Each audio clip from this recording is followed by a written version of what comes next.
ምንጊዜም ሌሊት በረዶ መጣል ሲጀምር ከእንቅልፍ ነቃለሁ ይላል ባለ ታሪካችን። ለረጅም ዓመታት በኖረበት የኒውዮርክ ከተማ አንድ ሌሊት 9 ሰዓት ላይ በረዶ ሲጥል ነቃ። ዘ ኤርዝ ጋድስ የተሰኘ መጽሐፉን እየጻፈ የነበረበት ወቅት ነበር።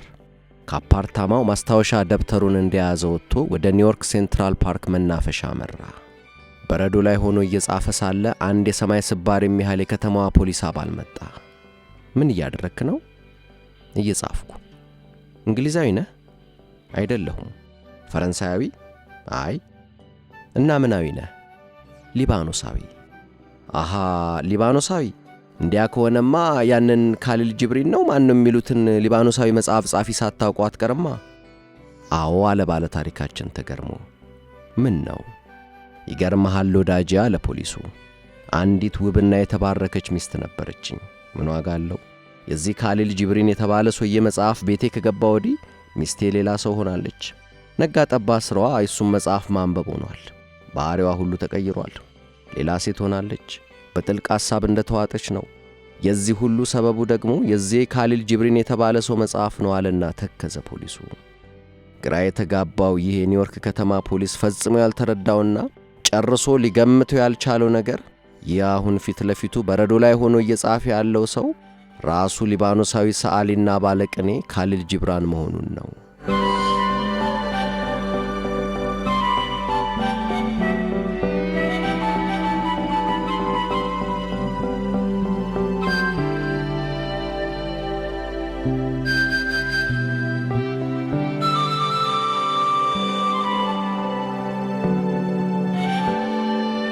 ትውልዱ ሊባኖስ ነው። ከሊባኖስ ዋና ከተማ ቤይሩት በስተሰሜን በሚገኘው የተቀደሰው ሸለቆ ዋዲ ቃዲሻ አፋፍ አንድ ጠርዝ ላይ ባለችው አነስተኛዋ የቢሻሪ ከተማ በጃንዋሪ 6 1883 ተወለደ። የልጆቿ መጻኢ ዕድል እጅጉን የሚያሳስባትና ለጥበብ ስስ የሆነ ነፍስ ያላት የካሊል ጂብራን እናት ካሚላ ራህሜ የጂብራን አባት ሦስተኛ ባሏ ነው። ከበፊት ትዳሯ ያገኘችው ቡትሮስ የተባለ ልጅ አላት። ካሚላ ከጂብራን አባት 3 ልጆች ወልዳለች። ጂብራን የመጀመሪያ ልጅ ሲሆን ከሱ ስር ማሪያናና ሱልጣና የተሰኙ 2 እህቶች ነበሩት። የካሚላና የካሊል ጂብራን አባት ትዳር ግን ችግር ያልተለየው ሆነ። ቤተሰቡን ማስተዳደሪያ ያላጣው የካሊል ጂብራን አባት አደገኛ የመጠጥና የቁማር ሱስ ተጠናውቶታል። ለዚህም ነው የገጠር የእርሻ ቦታውን እርግፍ አድርጎ የተወው። በመድኃኒት ንግድ ላይ ቢሰማራም ከቁማርና ከስካሩ የሚተርፈው ጊዜ ስለሌለ ይህም አልተሳካለትም። በመጨረሻም በወቅቱ በሶሪያ ስር የነበረችውን ሊባኖስ በሚያስተዳድሩት ኦቶማን ቱርኮች በተሾመው የአካባቢው አስተዳዳሪ ስር ተቀጥሮ መስራት ጀመረ። እዚህም ግን የስካርና የቁማር አባዜው አልለቀቀውምና ገንዘብ በመመዝበር ወንጀል ተከሶ የቤተሰቡ ንብረት ተወርሶ ዘብጥያ ወረደ። በእንቅርት ላይ ጆሮ ደግፍ እንዲሉ እንዲሁም በችግር ልጆቿን ለማሳደግ ላይታች የምትለው ካሚላ ከቁማርና መጠጡ የሚተርፈውን ገንዘብ የሚወረውርላት የቤቱ አባወራ ወህኒ ሲወርድ ሰማይ ተደፋባት። ከመታሰሩም የባሰው ደግሞ የታሰረበት ወንጀል አሳፋሪነትና የቤተሰቡም ንብረት አብሮ መወረሱ ከችግሩም ባልተናነሰ የካሚላን ክብር ተፈታተነው። ይህች መንፈሰ ጠንካራ ሴት ግን ይህ ክፉ ዕጣ እንዲህ በዋዛ የሚያንበረክካት አይነት አልነበረችም። እናም የ16 ዓመቱን ቡትሮስን፣ የ12 ዓመቱን ካሊል ጂብራንን፣ የ9ና የ7 ዓመት ዕድሜ ያላቸውን ማሪያናና ሱልጣናን ይዛ ከዚህ ቀደም ወንድሟ ወደ ተሰደደባት አሜሪካ ለመሰደድ ቆረጠች። እናም አደረገችውም። በ1895 ልጆቿን ይዛ አሜሪካ ገባች። ካሚላ ጥልፍ ሰርታ እንዲሁም ሌሎችን ጨርቃጨርቆችን ይዛ ከቤት ቤት እየዞረች በመሸጥ ልጆቿን ማሳደግ ጀመረች። አሜሪካ እስከገቡበት ጊዜ ድረስ የ12 ዓመቱ ታዳጊ ካሊል ጂብራን የትምህርት ቤትን ደጅ ረግጦ አያውቅም። ቢሆንም ግን ቤት የሚመጡት ቄሶች አረብኛና የመጽሐፍ ቅዱስ ታሪኮችን አስተምረውታል።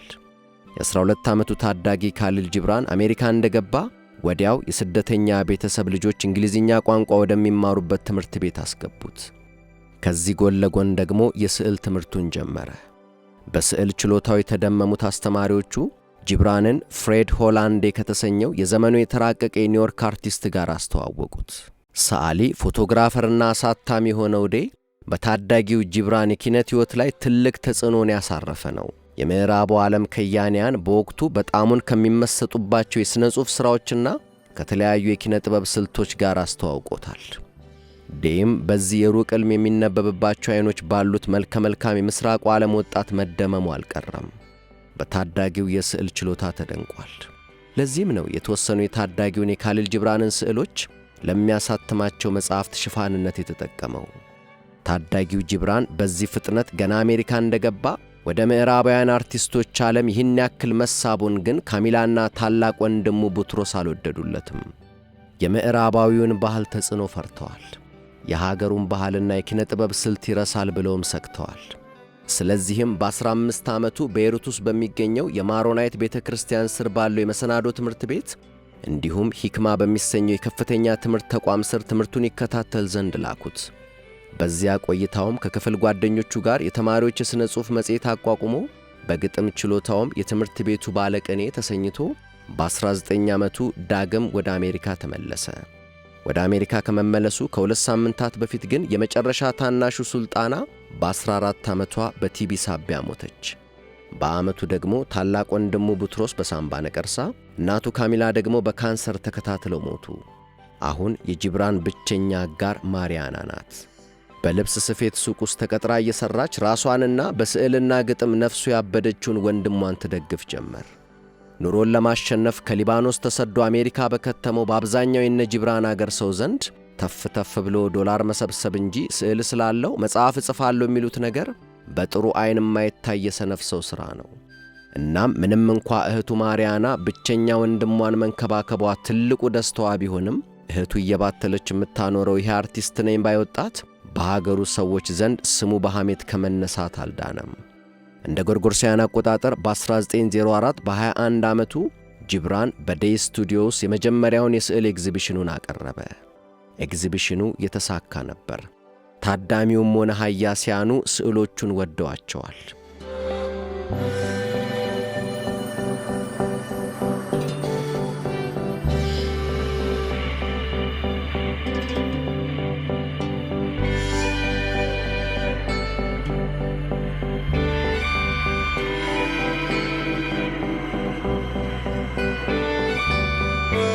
በዚህ ኤግዚቢሽን ላይ ጂብራን የዕድሜ ልክ ጓደኛው የምትሆነውንና በሕይወቱ እንዲሁም በሥራዎቹ ላይ ትልቅ ቦታ ካላት ከሜሪ ኤልሳቤት ሃስኬል ጋር ተዋወቀ። ጂብራንን በ10 ዓመት የምትበልጠው ሃስኬል ለጂብራን ስኬት ቁልፍ ሰው ነበረች። ሃስኬል ለዓመታት ጂብራንን በገንዘብ ደግፈዋለች። ያላትን ተጽዕኖ ተጠቅማ የሙያ ሕይወቱን እንዲያሳድግ ረድተዋለች። በእንግሊዝኛ መጻፍ ሲጀምር እንግሊዝኛውን ያቃናችውም እሷ ነች። የጂብራንን ሁሉንም የእንግሊዝኛ መጽሐፍቱን አርቶት የሠራችው ሃስኬል ናት። እናም ደግሞ ብዙዎች እንዲህ ነው ብሎ መግለጽ በሚከብዳቸው መልኩ የፍቅርና የኪነ ጥበባዊ ጓደኝነት ቅይጥ የሆነ ጥልቅ ወዳጅነት ነበራቸው።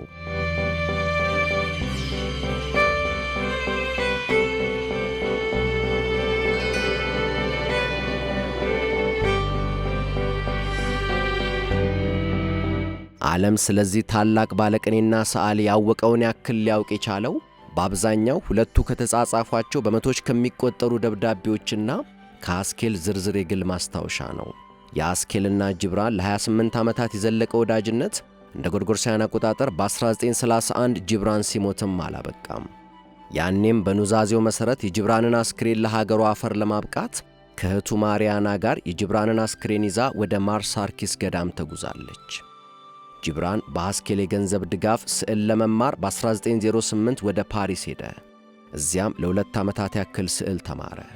በሕይወት ዘመኑ ከ700 በላይ ስዕሎችን ስሏል። ስዕሎቹ በሃያሲያን የተደነቁ ታላላቅ ሥራዎች ቢሆኑም ዓለም ዛሬ ጂብራንን የሚያስታውሰው ግን በመጽሐፍቶቹ ነው። ጂብራን በአረብኛ 8 በእንግሊዝኛ ደግሞ ከእልፈቱ በኋላ የታተሙትን ጨምሮ 11 መጽሐፍትን ጽፏል።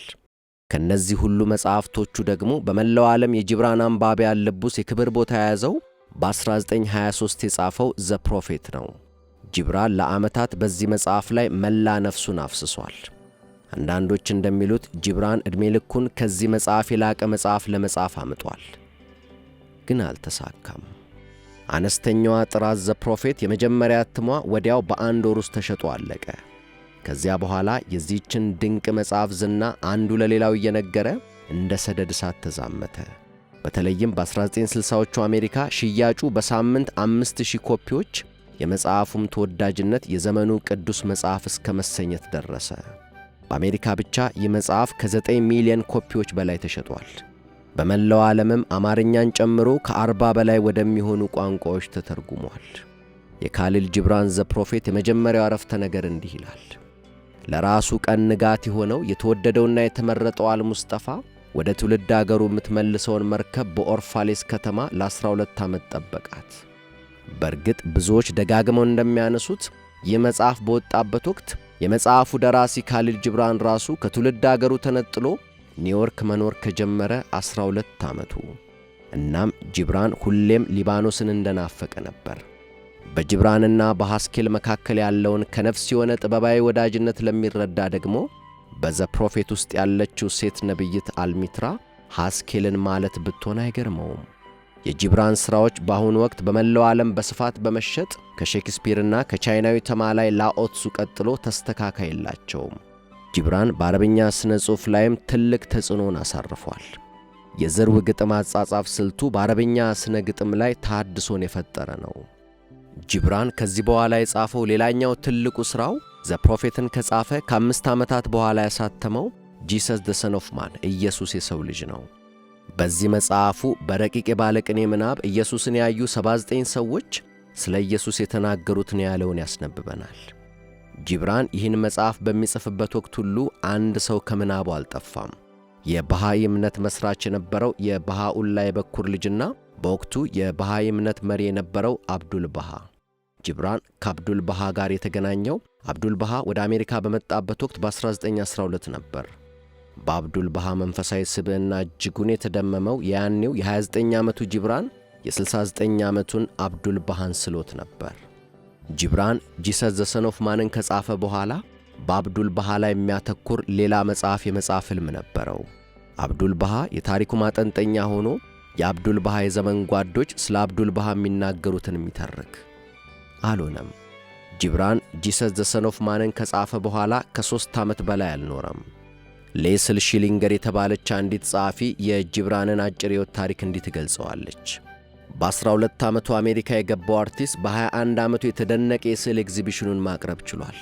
በ30 ዓመቱ ኒውዮርክ ውስጥ የተከበረ ሰዓሊና ጸሐፊ ሆኗል። በ40 ዓመቱ ደግሞ ለመመለክ ትንሽ የቀረው ተደናቂ ደራሲ ሆነ ትላለች። የ40 ዓመቱ ጂብራን ግን ጤና አልነበረውም።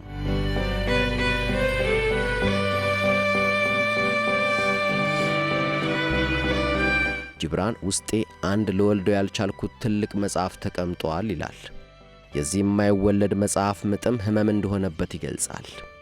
ጤናው እየታወከ መጣ።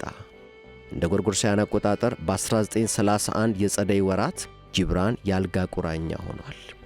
በዚህ ወቅት አንድ ማለዳ ቁርሱን ይዛለት የመጣችው ሠራተኛ የጂብራን የጤና ሁኔታ አሳሰባት። እንደምንም አግባብተው ወደ ሆስፒታል ቢወስዱትም የዚያኑ ቀን በአፕሪል 10 ቀን 1931 በ48 ዓመቱ በኒውዮርክ የቅዱስ ቪንሰንት ሆስፒታል አረፈ። የሞቱ መንስኤ የጉበት ሕመምና የሳምባ ነቀርሳ ቲቢ ይላል። ይህም የ20ኛው ክፍለ ዘመን ታላቁ ባለቅኔ ደራሲና ሰዓሊ የሊባኖሳዊ የካሊል ጂብራን ማብቂያ ሆነ። ስሞት ለሀገር ያፈር አብቁኝ ከሚለው አደራው ጋር ገንዘቡን ለእህቱ፣ ስዕሎቹንና የመጻሕፍቶቹን ረቂቆች ለሜሪ ሐስኬል እንዲሁም ወደፊት ከመጻሕፍቶቹ ሽያጭ የሚገኘው ገንዘብ ለትውልድ ከተማው ለብሻሪ ለበጎ ዓላማ እንዲውል በሚል እንዲሰጥለት ተናዟል። በኒውዮርክና በቦስተን የመታሰቢያ ዝግጅት ከተደረገለት በኋላ ማሪያናና ሜሪ ሐስኬል የጂብራንን አስክሬን ይዘው ወደ ሊባኖስ አመሩ። ሊባኖስ የታላቁ ባለቅኔዋን አስክሬን በታላቅ ክብር ተቀብላ በብዙ አጀብ ወደ ማረፊያው በትውልድ ከተማው ብሻሪ ወደሚገኘው ማርሳርኪስ ገዳም ሸኘች። በማርሳርኪስ ገዳም ባለው የጂብራን መቃብር ላይ የተቀረጸው ጽሑፍ እንዲህ ይላል። ማየት የምፈልጋቸው ቃላት እነሆ በመቃብሬ ላይ ሰፍረዋል። ልክ እንዳንተ እኔም ሕያው ነኝ፣ እናም ከጎንህ ቆሜያለሁ። ዓይንህን ጨፍነህ ዙሪያህን ቃኘው፣ ከፊት ለፊት ታገኘኛለህ።